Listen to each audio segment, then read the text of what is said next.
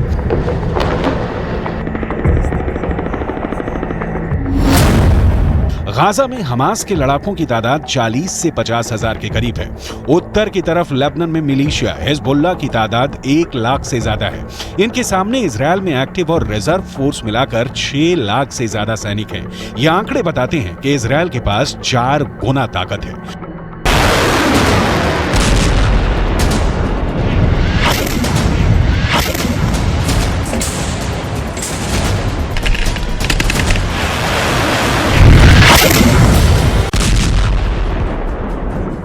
लेकिन हिजबुल्लाह के chief Nasrallah से फिर भी अमेरिका घबराता है क्योंकि नसरुल्लाह के पास अपने ओजस्वी भाषणों के जरिए बड़ा संगठन खड़ा करने की और सैनिकों में जोश भरने की अद्भुत क्षमता है।